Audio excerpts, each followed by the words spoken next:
அனைவருக்கும் வணக்கம். இந்த நாட்டில் மிகப்பெரிய ஒரு புரட்சி ஏற்பட்டிருக்கு. இளைஞர்கள் எல்லாம் அனைவரும் ஒரு மிகப்பெரிய ஒரு சரித்திரம் படைச்சிருக்காங்க. அந்த சரித்திரம் படைத்த ஒரு விஷயம் எதுக்குன்னு பார்த்தீங்கன்னா, நம்மளுடைய கலாச்சாரத்தை மீட்கிறதுக்கும் அந்நிய நாட்டிலேருந்து வந்த ஒரு பீட்டான்கிற அமைப்பு நம்மளுடைய கலாச்சாரத்தை சிதைக்கிறதுக்கு எடுத்த முயற்சிகளும், அதனால் கொதித்திருந்து இளைஞர்கள் களத்தில் குதித்து பொதுமக்கள் ஆதரித்து இன்றைக்கு இந்தியா மட்டுமல்லாத உலக நாடுகளிலே திரும்பி பார்க்குற அளவுக்கு ஒரு மிகப்பெரிய ஒரு மாபெரும் புரட்சி நடந்திருக்கு. இந்த புரட்சி நடந்திருக்குன்னு சொல்லும்போது ஜல்லிக்கட்டுக்காக மட்டும்தானான்னு பார்க்கும்போது கண்டிப்பாக ஜல்லிக்கட்டுக்காக மட்டும் இல்லை. இந்த பீட்டான அமைப்பு, இதை சுற்றி இருக்கிற பன்னாட்டு சதிகள், இதெல்லாம் சேர்த்து ஒரு விஷயம் கொடுத்தாலும், கடந்த 2.5 வருஷமாக இந்த ஜல்லிக்கட்டு நடத்தக்கூடாது, காளை மாடு இது ஜல்லிக்கட்டு வதை செய்கிறீங்க அப்படி சொல்லி 2.5 வருடமாக இந்த பீட்டான்கிற அமைப்பு இதை தடை செய்திருந்துச்சு. அப்போ எல்லாம் மக்கள் இந்த அளவு கொதித்து எழலை. ஆனால் திடீர்னு மக்கள் பயங்கரமாக கொதித்து எழறாங்க. ஒரு மாபெரும் ஒரு புரட்சி, இருக்கக்கூடிய சுதேச நிலைகள், அதாவது குளிரும் பார்க்காம வெயிலும் பார்க்காம முழுக்க இதுக்காக இறங்கி போராடுறாங்க. இது எல்லாமே பார்த்திங்கன்னா ஒரு சாதாரணமாக நம்ம பார்க்குற மாரி சாதாரணமான நிகழ்வுலாம் கிடையாது. அது அவங்களுக்கு மக்கள் இறங்கி போராட அவசியமும் இல்லை. ஆனால் இன்றைய உலகம், நவீன உலகம் அந்த மாதிரியான ஒரு விஷயத்தில் ஒரு இன்டர்நெட்டுக்குள்ளேயும் அதன் வழியான வழியாகவும் ஒரு மாயையில் இந்த உலகம் மாறிட்டு இருக்குது. அதில் இளைஞர்களும் சரி, மக்கள்களும் சரி, அனைவருமே சிறு வயதுலேருந்து வயதான வரைக்கும் ஒவ்வொருத்தரும் ஒவ்வொரு இதில் மாட்டியிருந்தாலும் இவங்க எல்லா அனைவரையும் கட்டி போட்டு ஒரு இடத்துல உட்கார வைக்குதுன்னா அது எப்படி நடக்கும்? அப்போ அந்த கட்டி போட்டு உட்கார வைக்கிறதுனா அந்த போராட்டத்தில் கலந்துக்கிட்டவங்க அனைவருமே தேர்ந்தெடுக்கப்பட்டவர்கள். இதுதான் உண்மை. அப்போ ஒரு சரித்திரம் படைக்கிறோம். ஒரு சரித்திரத்தில் நம்ம இடம் பெற்றுன்னு சொல்லும்போது, ஒரு சுதந்திர போராட்டம் நடக்குதுன்னா அதில் சுதந்திர போராட்ட தியாகி நான் அதை இன்னலுக்கு அனுபவிச்சுன்னு சொல்லும்போது, அந்த இடத்துல எவ்வளோ மக்கள்கள் இரவு பணி பார்க்காம தன்னோட பணிகளெல்லாம் துறந்து உட்காராங்களாம். அவங்கெல்லாம் தேர்ந்தெடுக்கப்பட்டவர்கள். இதுதான் ஜோதிடத்தில் நான் சொல்லப்படுது. அப்போ இது எப்படி இயங்கும்? அது எப்படி இயங்குதுன்னா, நான் என்ன பொறுத்த வரைக்கும் அவங்களாம் மிகப்பெரிய புண்ணியவான்கள் சொல்லுவோம். அதாவது சனியோடைய அம்சத்தில் நீதிக்கு நீதி தேவதை எதிர்த்து நீதி வேண்டும் போராடக்கூடிய ஒரு தன்மையை அங்கே கொடுத்துருக்கு.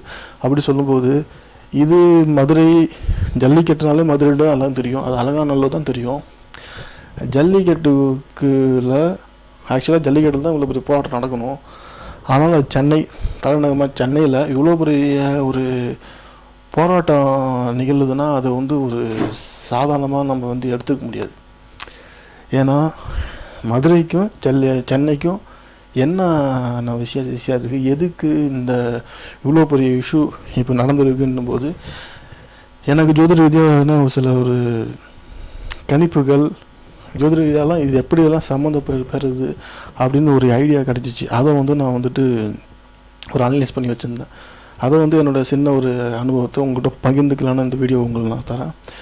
இதில் பார்த்திங்கன்னா ஜல்லிக்கட்டு, இந்த காளை மாடை குறிக்க ஒரு ராசின்னு பார்த்திங்கன்னா 12 ராசி கட்டத்தில் இந்த ரிஷப ராசி தான் குறிக்கும். இந்த ராசி தான் மாட்டை குறிக்கக்கூடிய ராசி. அப்போ மாட்டை குறிக்கிற ராசி, சரி ஓகே, மாட்டை குறிக்கிற ராசினா அந்த மாடு காளை மாடு இருக்குது. அதை டேக் கேர் பண்ணி எடுத்து வளர்த்து நம்ம உள்ள ஒரு ஒரு ஆத்மாவாக ஒரு ஜீவனாக நம்ம வளர்க்குறோன்னா அதுக்கு அந்த மாடை எடுத்து வளர்க்கணும். அதுக்கு ஆப்போசிட்டுக்கிற வீடான விருச்சிக ராசி தான் குறிக்கும். அப்போ இந்த விருச்சிக ராசின்றது மக்கள், நாம் மக்களை குறிக்குது.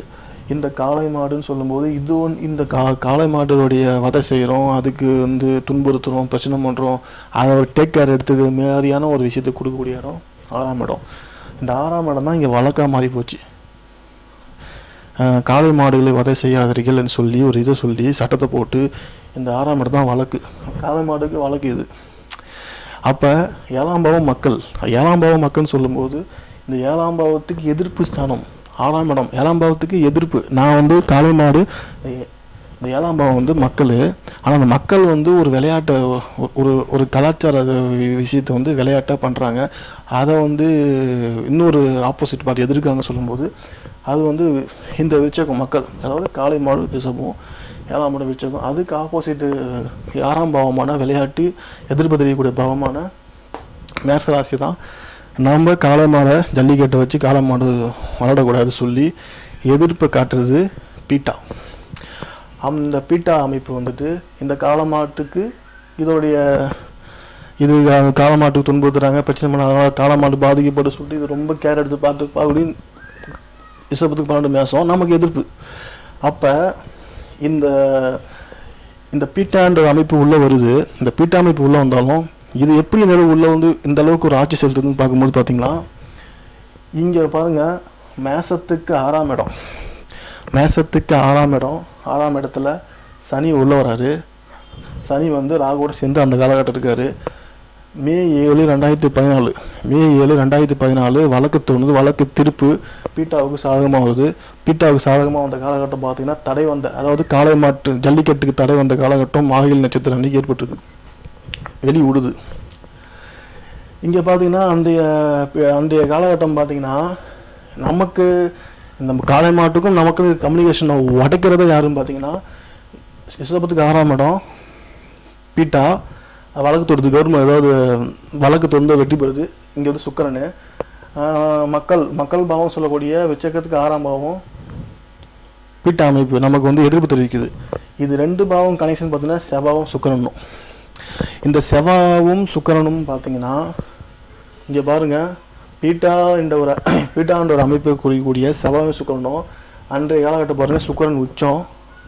இந்த இடத்துல பார்த்தீங்கன்னா செவ்வாய் வந்து ரிஷபத்து கண்ணில் இருக்கார். அப்போ வந்து செவ்வாய் சுக்கிரன் பலமாக இருக்குது. இங்கே நீங்கள் ஒரு கேள்வி கேட்கலாம், 2 பேருக்குமே, அதாவது விருச்சகத்துக்கும் செவ்வாய் தான் அந்த வீட்டுக்குரியவா, காளை மாடுக்குரிய ரிஷபத்துக்கும் சுக்கிரன் தான். அப்போ இங்கே சுக்கிரன் தானே இந்த இடத்துல பலமாகணும். அப்போ நம்ம கேஸ் வந்து நம்ம தானே ஜெயிக்கணும். எதுக்கு அவங்க ஜெயிச்சாங்கன்னு சொல்லும்போது இந்த இடத்துல பார்த்தீங்கன்னா இந்த பாவத்துக்கு 6ஆம் இடத்துல சனி ராகு வந்துட்டார் சொல்லும்போது இந்த பீட்டான்னு சொல்லக்கூடிய இந்த பாவம் இவங்க வந்து இங்கே வெற்றி பெறாங்க. இந்த இடத்துல பார்த்தீங்கன்னா மக்கள் பாவம் சொல்லக்கூடிய 6ஆம் இடத்துல அன்னைக்கு கோச்சாரத்தில் 2014 மே 7ஆம் தேதி கோச்சாரத்தில் சூரியனும் கேதுவும் இருக்காங்க. அப்போ சூரியனும் கேதுவுக்கு சொல்லும்போது பொதுநல வழக்கு தொடர்ந்து வந்து அவங்க ஜெயிக்கிறதுக்கான வாய்ப்பு தான் கேதுவோட அம்சமும் ராகுவோட அம்சமும் ரொம்ப ரொம்ப ஸ்ட்ராங்காக இருக்குது அந்த பீட்டா அமைப்பு சார்ந்தவங்கன்னா. இதில் பார்த்தீங்கன்னா 2வது வந்துட்டு அன்னைக்கு ரொம்ப ஒரு பிரசித்தி பெற்ற ஒரு அமைப்பு பார்த்தீங்கன்னா குரு பகவான் புனர்பூச நட்சத்திரத்தில் அன்னைக்கு 2014 புனர்பூச நட்சத்திரத்தில் அமர்ந்து இந்த 6ஆம் பாவத்தை வழக்கு தொடர்ந்தாங்க பார்த்தீங்களா. அந்த 6ஆம் பாவத்தை காளை மாடுகளுக்கு கேர் பண்ணிடணும், அதை வதைப்படுத்த வேணாம் சொல்லி விளையாட்டு தடை பண்ணாங்க பார்த்தீங்களா. அந்த துளாராசியை அன்றைய கோச்சார குரு பார்க்குறாரு. அப்போ நமக்கு மக்கள் பாவம் சொல்லக்கூடிய விருச்சகத்துக்கோ ரிஷபத்துக்கோ குரு பார்வை இல்லை. ஆனால் பீட்டா வழக்கு தொடர்ந்தாங்க, அதுக்கு குரு பார்வை அங்கே இருக்குது. குரு பார்வை அங்கே இருக்குது. அந்த பீட்டா எதிர்ப்பு சொல்லக்கூடிய 6ஆம் பாவத்து மக்கள் பாவத்து 6ஆம் பாவத்தில் வந்து சூரியனும் கேது, சூரியன் உச்சமாக இருக்குது. முழு அம்சமும் வந்து பீட்டாவுக்கு ஒரு சாதகமான அமைப்பாக இருந்துச்சு. அது ஒரு பக்கம் இருந்துக்கிட்டோம். நம்ம இந்த 7 சனி அர்த்தமாட்ட சனி இதெல்லாம் நம்ம அஷ்டம சனிலாம் சொல்லிட்டு இருப்போம். இது நம்ம மனுஷர்களை தான் வருதான்னு பார்த்தீங்கன்னா மிருகங்களுக்கும் வருது, எல்லா ஜீவன்களுக்கும் வருது. அப்படி பார்த்தீங்கன்னா இந்த இடத்துல பார்த்தீங்கன்னா ரிஷபராசிக்கு இங்கே வழக்கு தொடர்ந்து இந்த இடத்துல சனி வந்து விருச்சிகராசி வராரு. சனி விருச்சிகராசிக்கு வந்து இந்த வழக்கு நடந்துகிட்டு இருக்கு. சனி காளை மாடை குறிக்கக்கூடிய மாட்டை குறிக்கிற ரிஷபராசியை பார்க்குற 2.5 வருஷமாக நம்ம இந்த பீட்டா அமைப்பையோ இந்த ஜல்லிக்கட்டு தடையை போட்டு அந்த தடையை உடைக்கிறதுக்கு எவ்வளோ முயற்சி எடுத்து முடியல. ஏன்னா அந்த சனி வந்து ஒரு மந்தை எல்லாத்தையும் அப்படியே ஸ்டாப் பண்ணி வச்சு பண்ணோம். எந்த முயற்சிகளை பண்ணாலும் நடக்காது, யார் போனாலும் நடக்காது. அப்படி ஒரு 2.5 வருஷமாக ஒரு தடையை உண்டு பண்ணி மக்களை வந்து மந்த கதியில் வந்து உட்கார வச்சுட்டு தான் இருந்தார். ஆனால் இந்த இடத்துல ஒரு விஷயம் என்னன்னு பார்த்தீங்கன்னா மக்கள் வந்து பொங்கி எழுதுறாங்க. பொங்கி எழுந்து இந்த அளவுக்கு வரதான் காரணம்னு பார்த்தீங்கன்னா ஒரே ஒரு விஷயம், அதாவது இங்கே இந்த இடத்தில் சனியோட ராகு சேர்ந்தார். இந்த இடத்தில் சனியோட ராகு சேர்ந்து அவங்க வெற்றி பெற்றாருங்க. என்னைக்கு ஆயுள் நட்சத்திரம் அன்னைக்கு.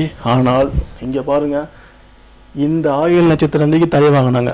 இன்றைக்கி சனி பகவான் விருச்சிகராசியை விட்டு இன்னும் 1 டிகிரினா இன்னும் 5 நாளில் தனுசு ராசி அதிசாரம் விட்டு தனுசு ராசிக்கு போகிறாரு. இந்த சனி பகவான் இங்கே கேட்டை நட்சத்திரத்துக்கு வந்த காலகட்டம் இந்த பாயிண்ட் வந்துடுறார். இந்த தடையை உடைக்கிறதுக்கான வேலை இங்கே நடக்குது. அப்போ தடையை உடைக்கிறதுக்கான ஒரு வேலை நடக்க சொல்லும்போது இந்த தடையோட நோக்கம் நல்ல நோக்கமாக இருந்துச்சுனால் அவங்க வெற்றி பெற்றிருப்பாங்க. இந்த தடையோட நோக்கம் தீய நோக்கம். அப்போ தீய நோக்கம்னு சொல்லும்போது இந்த இடத்துல பாருங்கள், இந்த செவ்வாய் சுக்கரன் நீங்கள் ஒன்றா இணைஞ்சிருக்குங்களா, அவங்க தடை வாங்கினா. அப்போ செவ்வாய் சுக்கரன் வச்சும் செவ்வாய் பலமாக இருக்கார். குரு பரவானிக்கு இருந்துச்சு. இன்றைக்கி அந்த செவ்வாயும் சுக்கரனும் இங்கே பாருங்கள் கேது இருக்கார். இங்கே ராகுவோட அம்சத்தில் தடை வாங்கினாங்க, இங்கே கேது இருக்கார். இந்த இரு செவ்வாயும் சுக்கரனும் இந்த கும்பராசிக்கு என்னைக்கு உள்ளே வந்தாங்களோ, கும்பராசிக்கு உள்ளே வந்து கேதுவை அந்த செவ்வாய் கடந்தாரோ அன்னைக்கு பிரச்சனை ஆரம்பிக்குது. இந்த கேதுவோட செவ்வாய் சுக்கரன் சேரும்போது பிரச்சனை ஆரம்பிக்குது. நம்முடைய லக்கு என்னன்னு பார்த்தீங்கன்னா, இந்த சனியும் வெளியில் போகிறாரு, மந்த கையில் இருந்தார். இந்த இடத்துல பாருங்கள், கோச்சாரத்தில் கண்ணியில் குரு பகவான் அமர்ந்து 9ஆம் பார்வையாக காளை மாட்டை குறிக்கொடுத்த ரிஷபராசியை பார்க்குறாரு. அந்த காளை மாட்டுக்கு தடைக்கு ஒரு விடிவு காலம் பிறக்குது. அந்த விடிவு காலம் பிறக்குதுன்னும் போது எப்படி பிறகுது? படிக்கக்கூடிய இளைஞர்களால், கல்லூரியில் படிக்கக்கூடிய இளைஞர்களால், படித்தவர்களால், இளமட்ட பிள்ளைகளால் அந்த ஒரு புரட்சி போராட்டம் இங்கே வெடிக்குது. அது எப்படின்னு பார்த்தீங்கன்னா, இந்த குரு பகவான் வந்து உயர்கல்வியை குறிக்கக்கூடியது. அந்த குரு பகவான் வந்த ராசி பார்த்தீங்கன்னா கன்னிராசி. கன்னிராசி புதனோட ராசி. அப்போ புதனோட ராசி கன்னிராசியில் வந்து அந்த குரு பகவான் வரும்பொழுது இந்த சனி பகவான் வந்து ஒரு புரட்சியை ஏற்படுத்தக்கூடியது, வலிமையை ஏற்படுத்தக்கூடியது இந்த சனி பகவான். அப்போ புரட்சியும் வலிமையும் ஏற்றக்கூடிய சனி பகவான் புதனோட நட்சத்திரத்திலே போகிறாரு. அங்கே புதன் நட்சத்திரத்தில் கொடுத்தாரு. அப்போ இதில் யார் வந்து இதில் வந்து நமக்காக போட்டிவிட்டு ஜெயிட்டு வின் பண்ணி இந்த தடையை உடச்சி கொடுக்க போகிறான்னு பார்த்தீங்கன்னா, வேறு சூரியனோ மற்ற கிரகங்கள் வந்தால் பரவாயில்ல, புதன் தான். புதன் வந்த போது இளைஞர்கள் தான் அந்த எழுச்சியை கொண்டு வர போகிறாங்க, புத்திசாலித்தனமாக போராட போகிறாங்க. அப்படின்னும் போது புதனோட நட்சத்திரத்தில் சனி பகவான் இங்கே வராரு. இளைஞர்கள் எழுச்சி பெறாங்க. இங்கே பாருங்கள், சனியும் ராகும் அந்த காலகட்டம் சேர்ந்தாங்க. இங்கே நல்லா ஒரு விஷயத்தை நீங்கள் கவனித்து பாருங்கள். இந்த சனி ராகு அன்றைக்கு கொடுத்தாலும் இன்றைக்கு ராகு நிற்பது சுக்கிரன் நட்சத்திரத்தில். கரெக்டாக ஒரு புரட்சி, ஒரு நாட்டில் வந்து ஒரு புரட்சி வெடிக்கணும், ஒரு வலிமை மிக்க ஒரு சமுதாயம் உருவாகணும்னா ராகுவோட அம்சம் வேணும். ஒரு சின்னதாக ஆரம்பிச்சுட்டா பெருசாக வளர்த்து கொடுக்கக்கூடிய ராகு. இந்த பூர நட்சத்திரத்தை அன்னைக்கு இவங்க போராட்டம் தொடருது. பூர நட்சத்திரம் அன்னைக்கு போராட்டம். இந்த செவ்வாய் கேது தடை வாங்கலாம் பிரிந்து இங்கே இருந்துச்சு இல்லை, அதே சுக்கிரன் செவ்வாய் கேதோடு சேர்ந்துருக்காங்க. இவங்க அந்த வழக்கை உடைக்க சொல்கிறாங்க, தடையை உடைக்கணுன்றாங்க. இளைய சமுதாயம் வெளியே வருது. அப்போ பூர நட்சத்திரம் ராகு நட்சத்திரத்தில் அன்னைக்கு உள்ளே வர நம்ம வந்து இளைஞர்கள் போராட்டம் ஆரம்பித்து எங்கே தடையை வாங்கினாங்க, சனி ராகு கூட தடையை வாங்கினாங்க. அந்த சுவாதி நட்சத்திரம் அன்னைக்கு வரும்போது தீப்பெரும்பாக வெடிச்சு உடையுது. அன்றைக்கி முதலமைச்சர் டெல்லிக்கு போகிறாங்க, உடையிறாங்க. பிரதமர் ஆடிப்பட்டு ஓகே நாங்கள் வந்துட்டு தடையை வந்து தற்காலிகமாக ஒரு 6 மாதம் நிறுத்தி வைக்கணும்னு சொல்கிறாங்க. இன்றைக்கி இந்த பிரச்சனை இந்த அளவில் போயிட்டு இருக்குது. அப்போ காலமாக நம்ம வந்து மனிதர்கள் மட்டும் 7 ராசி மனுஷன் ஒரு போராட்டம் ஒரு விஷயம்னாலே எல்லா விஷயத்துலையும் வந்து கிரகங்கள் தொடர்பு வந்து இந்த 12 பாவகம் 12 இந்த உலகத்தை அடைக்கலாம் காரகத்துவத்தில். இங்கேயும் இப்போ நடந்துட்டு இருக்கு. இன்றைக்கி விசாக குரு நட்சத்திரம் வந்துட்டாங்க, இன்னைக்கு எல்லாமே முடிஞ்சிச்சு. ஒரு தடையை நாளைக்கு ஜல்லிக்கட்டு நடத்தலாம் சொல்கிறாங்க. இங்கேயும் சனி போகிறாரு. இப்போ இந்த கேட்டை நட்சத்திரம் இன்றைக்கி வந்து விசாக நட்சத்திரம், கேட்டை நட்சத்திரம் அன்றைக்கி சந்திரன் வரும்போது இந்த 24ஆம் தேதி இந்த போராட்டம் முடிவுக்கு வரலாம். 24 இன்றைக்கி விசாகம், வர ஞாயிற்றுக்கிழமை வந்துட்டு 22 திங்கக்கிழமை அன்றைக்கி இது மேக்சிமம் திங்கக்கிழமை அன்றைக்கி கேட்டை நட்சத்திரம் அன்றைக்கி முடிவுக்கு வரதுக்கான வாய்ப்பு. கேட்டையில் இந்த விஷயங்கள் எல்லாமே கோட்டை கட்ட போகுது. இங்கே முடிய போகுது, இந்த விஷயங்கள்லாம் முடிய போகுது. இருந்தாலும் இதில் நம்ம இளைஞர்கள் ஜெயிச்சிட்டாங்களான்னு பார்க்கும்போது இந்த சனி அதிசரம்பட்ட சனி திரும்பி வக்கரம்பட்டு இங்கே வரும்பொழுது திரும்பவும் இதில் சரி இருக்குதுன்னா இதில் மறுபடியும் இந்த பீட்டாவும் நம்ம கவர்மெண்ட்டும் நம்ம தமிழ்நாட்டை வஞ்சகம் செய்து ஏமாற்றத்துக்கான ஒரு வாய்ப்புகள் இருக்குது. அந்த மாதிரியான வாய்ப்புகள் தென்படுது. இதை வந்து இந்த போராட்டத்தில் வந்து முழுமையான ஒரு நிலையில் நிரந்தர தடைன்னும் போது அந்த காளையை அந்த குறிப்பிட்ட சட்டத்திலேருந்து நீக்கினா மட்டும்தான் நமக்கு இதில் வெற்றி பெற முடியும். மேடம் இந்த சனி போகிறாரு, குரு இருக்காரு, இந்த ஒரு வருடம் பிரச்சனை இல்லை.